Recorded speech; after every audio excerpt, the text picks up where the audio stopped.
Personne ne peut prédire de quoi sera fait le lendemain, mais de là à dire que le futur est incertain ne serait pas vrai. La Bible, qui contient les œuvres de Dieu accomplies dans le passé, contient aussi les promesses futures, et ces promesses ne peuvent absolument pas nous inspirer du pessimisme. En tant que croyant, je suis appelé à être un optimiste. Je suis appelé à croire que Dieu œuvre pour le bien de ceux qui l'aiment, mais ce n'est pas n'importe quel optimisme. Je suis appelé à être un optimiste actif, à être rempli d'espoir et de foi. Dieu ne nous a pas créés pour subir les événements ou s'apitoyer sur notre sort, mais agir concrètement dans notre quotidien. Et ma prière en cette saison de déconfinement, c'est: montre-moi, Seigneur, les besoins et comment tu peux m'utiliser pour être un instrument de bénédiction pour mon prochain. On vit ces jours-ci un temps d'entre-deux-temps. Oui, parce qu'on sent bien qu'on va sortir de ce temps premier du confinement que certains auront vécu comme un désert, une lente et pénible traversée contrainte, un océan de solitude ou une marée ascendante d'impossibilité de solitude, justement. Alors, la question à se poser au plus profond de soi-même n'est-elle pas celle de la disposition, de la vigilance, de la préparation? Comment ou à quoi doit-on se préparer à défaut de savoir à quoi s'attendre vraiment?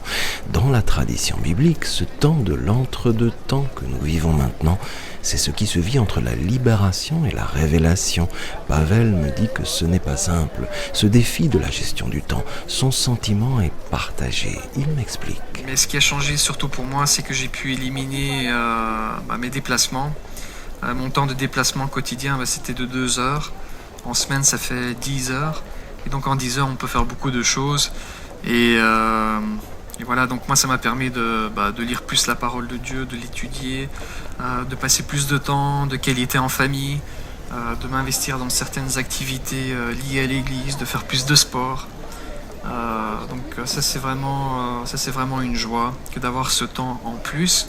Une joie comme émotion positive et la joie comme une paix intérieure, comme un enthousiasme, littéralement cette humeur singulière d'inspiration en présence de Dieu ou en communication avec lui. Et en même temps, je ne pouvais pas, me dit-il, m'empêcher d'éprouver des émotions négatives. Comme la tristesse ou l'inquiétude, surtout à cause de la situation de certains de nos proches ou la santé de certains de nos amis.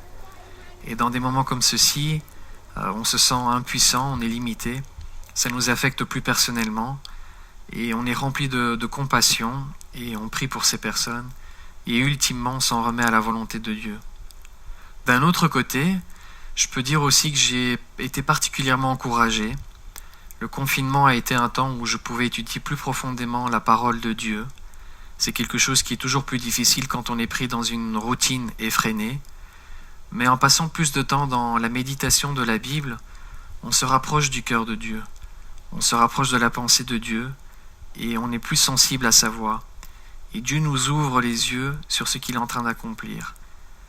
Et une des choses qui m'a encouragé, c'est de voir comment de nombreuses églises ont réagi et se sont mobilisées pour assurer les cultes en ligne durant le confinement. Ça a permis à des personnes qui n'ont jamais mis les pieds dans une église, qui n'ont jamais été exposés à l'évangile, d'entendre la bonne nouvelle. Alors que face à la pandémie, les scientifiques cherchent toujours un vaccin et les responsables politiques cherchent à rassurer la population, ce moment unique de l'histoire nous rappelle qu'il y a un virus bien plus grand et bien plus destructeur que le Covid-19. Ce virus qui a affecté l'humanité entière et le péché, et la bonne nouvelle, c'est que le remède existe déjà en la personne de Jésus-Christ. Et les réseaux sociaux, les cultes en ligne nous permettent de propager cette vérité bien plus rapidement. Connaître et faire connaître Christ change des vies. Il a raison, cette saison a fait exploser les possibles de la communication digitale et l'épatante créativité de ce désir de partager la foi sur les réseaux. Assiste-t-on alors, dans ce temps viral, à une forme de mutation de la façon même de partager la parole de Dieu?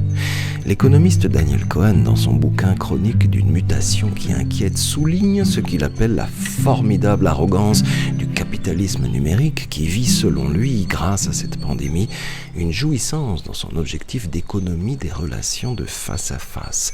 Les outils surpuissants du GAFA que nous apprivoisons à toute vitesse sont-ils en train de nous plonger à notre insu dans l'obsolescence du face à face? Oui, Et non, puisque, selon Pavel, ce qui compte, c'est de ne pas être passif, quelle que soit la forme ou les outils. Pavel me parle du livre de Jacques, il me dit qu'il aime cette idée d'une foi active, d'une foi en acte, le mouvement même de ce en quoi on croit. Il indique que la foi authentique est une foi qui est active, une foi qui est pratique. Il y dit d'ailleurs que la foi sans les actes est morte.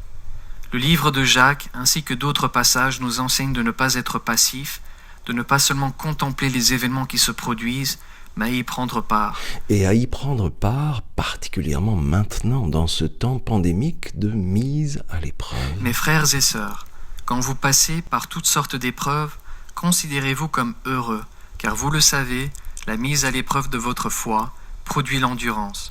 Mais il faut que votre endurance aille jusqu'au bout de ce qu'elle peut faire, pour que vous parveniez à l'état adulte et soyez plein de force, des hommes auxquels il ne manque rien. Et c'est un passage qu'on a étudié avec certains jeunes de notre Église. Il n'explique pas forcément les raisons des épreuves, mais il y donne un sens, un but. Ce passage nous indique que les épreuves nous font progresser dans la foi. Si les épreuves n'existent pas, ne font pas partie de notre vie, nous ne grandirons jamais dans notre foi et nous ne produirons que peu de fruits. Mais Dieu utilise précisément les épreuves pour que nous puissions progresser en maturité et donner encore plus de fruits. Les raisins sont pressés pour produire du vin, les diamants se forment sous pression et les graines poussent dans l'obscurité. Quand on est sous pression ou dans une période d'obscurité, on est souvent dans une position propice au changement. Magnifique la sagesse, dit Jacques, magnifique la prière de foi. Ne pas se laisser tourmenter par cette saison comme par une grosse vague de la mer que le vent soulève et agite. Non, dit-il, soyez persévérants et vigilants et soyez heureux que dans votre cœur habitent les mots nouveaux d'une foi solide. Attention, la Bible peut faire gravement du bien à la santé. Elle ne contient ni diluants, ni agents toxiques, ni substances allergènes.